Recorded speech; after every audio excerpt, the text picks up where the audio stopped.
Hello, ladies and gentlemen, and a very warm welcome to the program. It is The Point, and you're watching Smart 24 TV, where we drive your business. My name is Anthony Sebale, and I am your host, bringing you the program live from Plot 42, Nile Avenue, Kampala. Now, today, Uganda is one of the net importers that are well known in the world, especially here on the continent as Africa, and notwithstanding the fact that it's not the only country amongst the African countries or the East African countries that are net importers. Many countries across Africa have the same situation. Uganda's case, however, is kind of aggravated because we are looking at our imports doubling our exports. Reports from last year's IMF study showed that we have over 8.5 billion US dollars annually that are brought into the country as imports, and only 4.1 billion US dollars annually as exports, mainly exporting raw materials such as maize, coffee, and a few other products that we actually are able to make. But is this sufficient for the economy of the 21st century, and what can we do to improve that? And joining me on set today to discuss that and more on what the current situation looks like around exports and imports in Uganda is Mrs. Lillian Onyango, and she's a CEO and also a treasurer of one of the financial institutions here in Uganda, and also Mr. Jemba Kanakulia, who is the spokesperson of Kasita, one of the traders association, the most prominent traders association here in Uganda. You're most welcome to the program. Thank you very much. I'll start with you, Mrs. Lillian, to give yourself a worthy introduction. What do you do and what do you represent? Thank you very much. Good morning, ladies and gentlemen, and all the viewers. My name is Lillian Musana Onyango. I am the CEO of Lycan Logistics that has its operations both East African and internationally, that is China and Dubai. I'm also the treasurer of a very vibrant association of cargo consolidators. It is not a financial institution. Okay. It is a group of cargo consolidators who are basically in charge of consolidating, putting together multiple consignments across the country to be moved internationally. So I'm very happy to be here. Well, why I call it a financial institution, because when you talk about cargo and things to do with importation, we talk about money. So True. Yes. Thank you very much. Yes, Mr. Jemba. Yes. Yeah, good morning, viewers. My name is Jemba Kanakulia, Deputy Spokesperson of Kasita Uganda, Business Development Manager, Continental Investments and the Markets. This is a registered company in Vietnam, domiciled in Vietnam. We're trying to look for markets for different Ugandan products, as well as doing the same for Vietnamese products within Africa. Since our focus now goes to African continental free trade area. But majorly we have to certify what we have around us, that is the ESC. If we can manage to certify the market of ESC by selling what we have from within, and then we can explore others. But for now, our major focus is ESC. And vice versa, from this side to the other side, end to end, and from Vietnam to the ESC. Wishing you the best of viewership this morning. Thank you very much. Thank you. You're most welcome, lady and gentlemen. Now, before we get into the topic, the economy in Uganda, like other economies around the world, has been going through several turbulent times, especially dating back in the COVID-19 pandemic period. That was 2020, 2021. I'll start with you, Miss Lillian. on how this affected business, especially you who are dealers in cargo and transportation or logistics. Recovering from COVID wasn't easy because as we recovered, then the Russia-Ukrainian war came, supply chains were disrupted. How did it go with the cargo people there? Thank you very much. That is a very interesting question because as much as it happened 2 years ago, if I'm correct, 2 or 3 years ago coming to that, we found ourselves in a unique situation which I do not think that there is any country or any individual who had anticipated that we could be thrown in that kind of disorganization internationally. So before we used to talk about international problems, but I think for the first time in the existence of the world, we were actually in a global crisis because COVID alone brought a lot of business stagnation across the board. There is no business that was not affected by the effects of COVID-19. Straight from education, straight from air travel, straight from local businesses, manufacturers, everybody was affected. But what took the biggest hit was the logistical industry. True. Which people tended to overlook and probably downplay. But because of the continuous lockdowns and the restrictions of movements between people themselves and even some of the major instruments moving back and forth, we found ourselves in a situation whereby the logistical industry had to come to a standstill at a certain point. Now, we deal in the movement of goods across the board. We move goods from Asia, from Europe to Africa, and vice versa. Now, when that happens, you then create indirectly a ripple effect of inflation. Because now the little goods that are wherever they are going to be in high demand, True. raising naturally the prices of those few goods that are on the market. And then when we came back, because many of these business bodies that were affected needed to recover financially from the losses they had incurred, of course, rates just went out of the roof, which just spoiled everything in business, causing another ripple chain of increased costs now in transportation, which of course are piled back onto the commodities and the services. Especially the petroleum products. Now the petroleum just came a little bit later when Ukraine decided now to bring its own nightmare in an already bad situation. Actually, it's not Ukraine, it's Russia. So because of COVID-19, you find that we were suffering business stagnations across the board. It didn't leave anyone behind. Even the financial institutions suffered a great deal because people were unable to pay their loans. So if people can't pay their loans, what do you do? And I mean, these businesses, these banks need that money. So you have inflation because the disposable income of people has come down and the general price of commodities has gone up. Then you also have another challenge that is brought up because of all those things. When you find that business people and ordinary consumers are struggling to meet their financial obligations, of course it has an effect on the banking and the financial sectors. That led to now an increase in also interest rates. So everything is spoiled. So now when we talk about our trade balance between import and export, we are presented with a unique challenge because already the business has been disrupted. And with the disruption of business, it does not help that we're already in a bad position, that our imports were surpassing our exports. Before even pre-COVID, I remember there was a campaign to reverse that trade balance.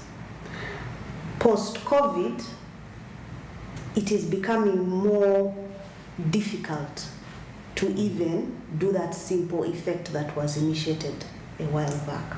Reason being that a lot of the business people who were supposed to be participating in this initiative of reversing the trade balance, of doing more exportation, you have found that their business capital has been wiped out by COVID effects. Or it is being tampered with and hindered by the increased interest rates. So locally, the consumer power has greatly gone down for even just the basic commodities. Before, somebody would buy 2 kilos of sugar in a supermarket, but today people find themselves buying one. Let me buy one, it runs the cost it needs to run, and then only then shall I buy the next kilo. So because of all those issues coming together, we are suffering a very big problem economically and business-wise. However, when we single-handedly remove all these COVID effects and all these Ukraine-Russia effects, as a nation we must survive somehow. We must survive, and it has been clearly shown that we can no longer survive when our imports are surpassing our exports, because that means a lot of our revenue is being depleted through importation. And you find that it is very significant that yes, we boast the export industry and the export sector, but it's coming with its own challenges. Very many challenges. True. Which I think we are here to talk about. Yes. In summary. Yes. Thank you. I'll come back especially to you on the issue of the interest rates. That has been something really the private sector has come out to really refute, especially the increment of the central bank rate. Now, Mr. Jemba, talking about the COVID-19 pandemic and also the supply chain disruptions, I understand the Casita traders, especially people who are actually in the association, the traders were able to also come out and express their need for government to assist them, especially to recover from the COVID-19 pandemic and all the shocks that happened around the world. How did it go immediately after, at least when we started having the recovery from the COVID-19 pandemic? Was there a change in the trader situation? Yeah, thank you very much. Besides opening, or besides coming out of the lockdown, we cannot say much about what really positively affected the economy or generally the business community when we came out of COVID-19. Unfortunately, we had 2 hurdles. Immediately, by the time we came out of the lockdown, one, we had that pronouncement of an increment of taxation during the financial year. That was 2021, 2022.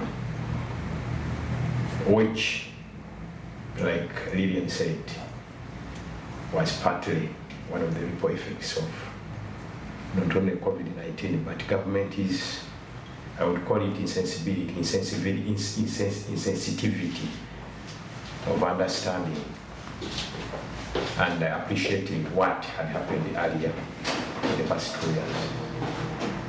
We would have expected government to at least give some relief somewhere and allow a number of other key or other players to enter the industry of business in one way or another one.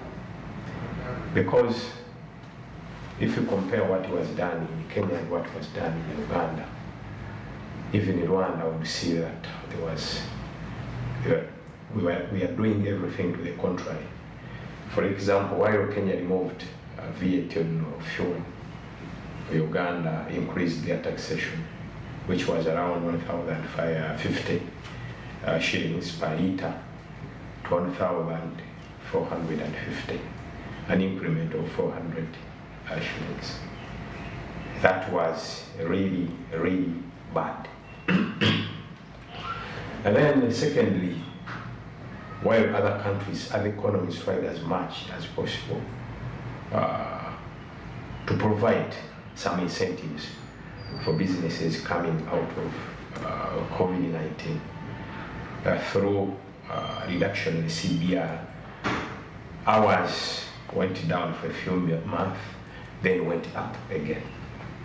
As we talk now, because we are looking at, by then we are looking at how possible the business community or the trading community or even the exporters, since everything had been on the standstill, would go back into business.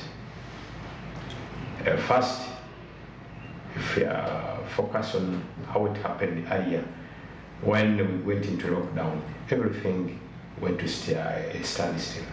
Not exports, not imports, because we could not even cross into Kenya, could not even cross into any other country. So that implies that everything, all businesses were at a standstill. The little that was trickling in confronted a lot of challenges. Among them, Lillian tried to highlight a container which was being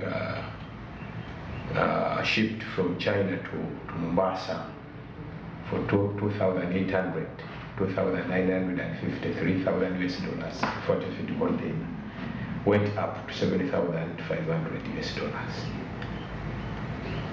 That is times 2 point. A 20 feet from 1,800, 2,200 went to 5,500 US dollars. Times 2 point. And then the delays caused by working from home, that is at the ports of entry, Mombasa and Dar es Salaam, and the challenges of testing at the border, which led to strikes by transporters. All these and others, coupled with the challenges at home of non-movement of consumers, really left the whole economy in tatters. And as we thought that maybe we had tried and we are moving ahead, and then the CBR goes up again. By implication, when the CBR goes up again, the interest rate goes up. And you know, a number of Ugandans, many of us, depend on bank loans to do business. So the interest that was around 18 has gone up to over 26, 27%, others 30, 33%. And we are yet to come out of the effects of COVID-19. Though it has taken us, it's over a year now, more than 1 year now. But the effects are still out there for everyone to see. So we are saying, why don't we try as much to copy from other countries? If we cannot sit down on a round table and come up with our own initiatives, we should try to copy from others. What have they done better than us? What can Rwanda do better than Uganda? Or what can Uganda copy from Rwanda? How can we manage, just like the TZ is doing it? We have seen the decline in our performance across board, exports, imports. While Kenya and other countries are trying to catch up with European countries, we are still lagging behind. So the question is, what went wrong and how can we correct our mistakes? One,